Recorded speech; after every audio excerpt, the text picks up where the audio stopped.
बतिया के गीत पे कोनो जोड़ नहीं थे। कहाँ गावेली डब्बू भैया, अखिलेश भैया यह गावेली। माई के दरबार में बैठ के माई बहिन लोग गावेली। हमन के तो कवि लोग लिख के देलन, लेकिन माता जी बहिन लोग के लोग अपना ही लिखली, अपना ही गावेली। का गावेली और गावेली माई बहिन लोग डब्बू भैया।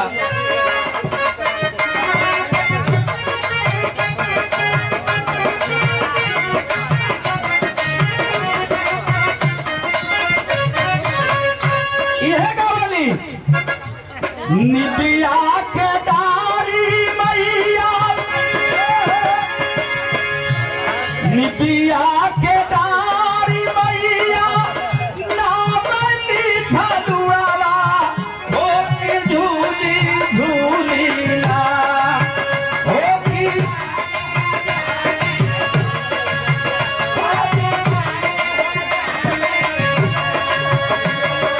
मैया मोरी गावे लिखिया हो की झूली झूलीला। बहुत अच्छे।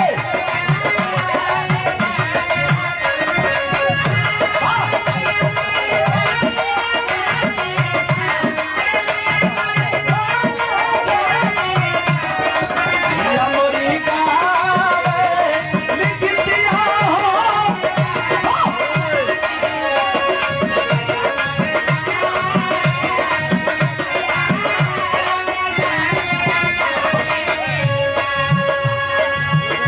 बड़ी सुहावन लगले मालिक वाली माई लोग।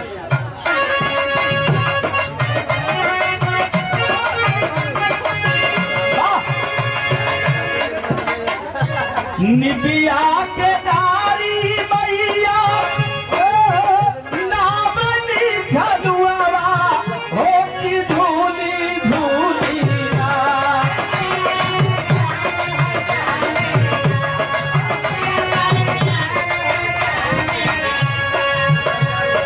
मैया मोरी गावे लिखिया हो की झूली झूलीला।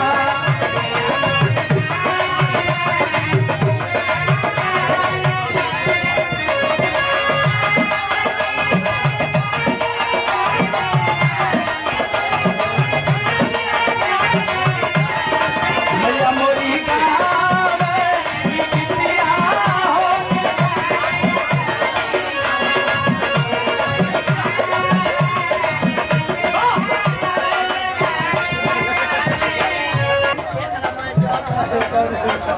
जब धरती पर अधर्म हावी होने लगल, जब अधर्म हावी होने लगा, तब देवताओं के दिल में ग्लानि होने लगी कि हे मालिक, अगर कोई शक्ति नहीं आएगी तो धर्म पर अधर्म हावी हो जाएगा।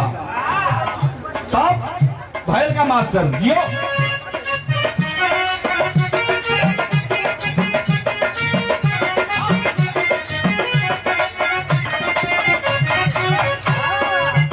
कैसे मैहर वाली मनसा चंडी, साक्षात माई का दरवाजा, माई का दरबार सजल है नौ दुर्गा का।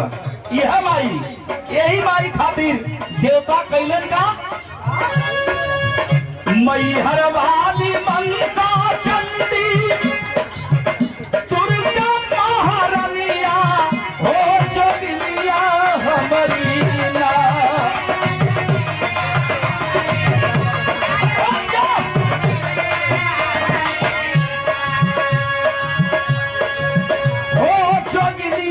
हमारी ना दुनिया पूजे ले चरनिया हो जोगिनिया हमारी ना। भैया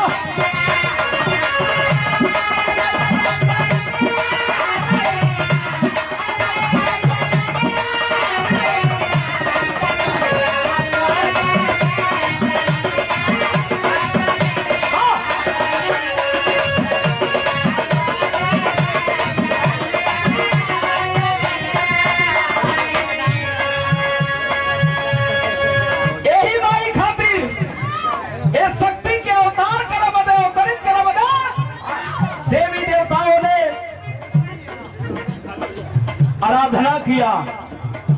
जब दानवों का अत्याचार तीनों लोक में चरम सीमा पर पहुंचा, महिषासुर, चंडमुंड, जितना राक्षस रहलन, जहां भी हवन होखे, पूजा पाठ होखे, विघ्न डाले। तब भइल का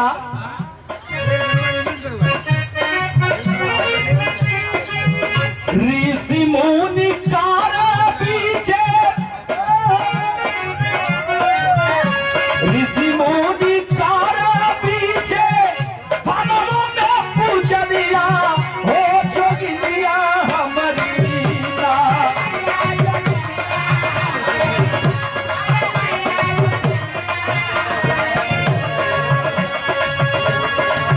हो जोगिनिया हमारी ना, कहानी है गया हिमनिया, हो जोगिनिया हमारी ना।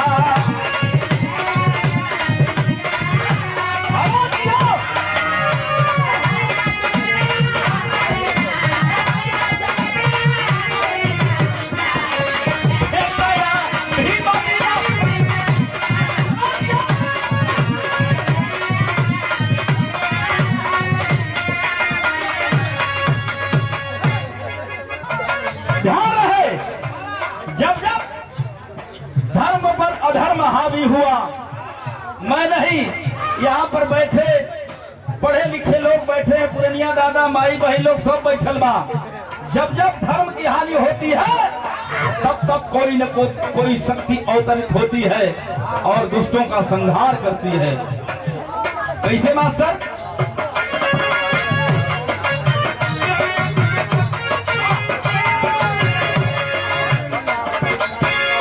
ब्रह्मा विष्णु शिवाजी के,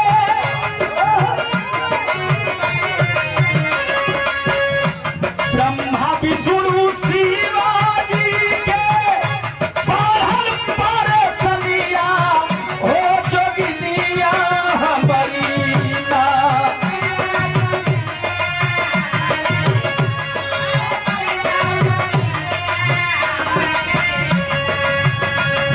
जोगिनिया हमारी ना, पकड़ जाए महिषासुर सैलनिया, हो जोगिनिया हमारी ना।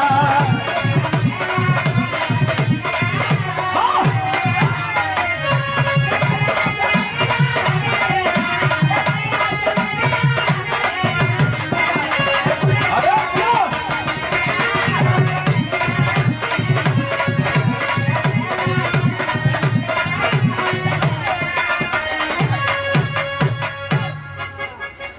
ब्रह्मा विष्णु महेश जी के ग्लानि होखे लागल कि अब का होई। तब भगवान तीनों जाने मिल के एक शक्ति के रचना कैलन है, अवतरित कैलन। तयापन यापन अस्त्र शस्त्र लोग देवन लगले, फेंको भैया।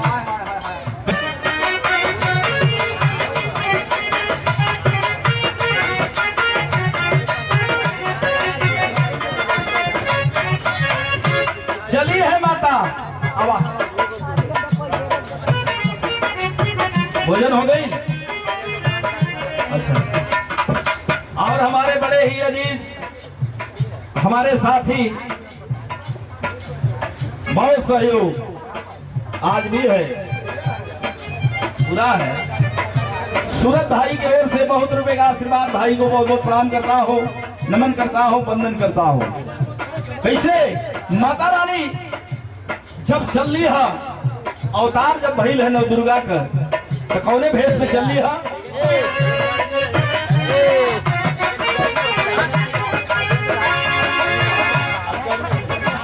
सिंह का सवारी कैली, सिंह का सवारी कैली, ब्रह्मा का बिटिया, हो जोगिनिया हमारी ना।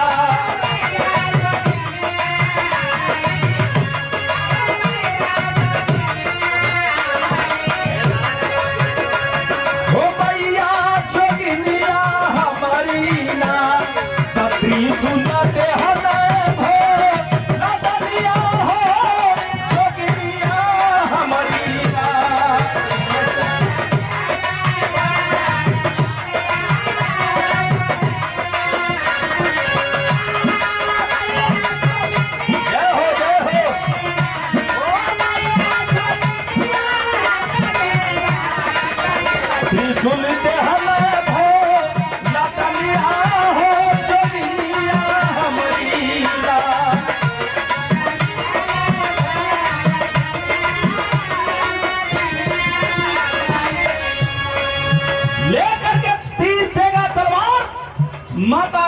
शक्ति माता रणचंडी चली है महिषासुर का वध करने के लिए। और महिषासुर गरज रहा था कि मुझे मारने वाला इस तीनों लोक में कोई पैदा नहीं है।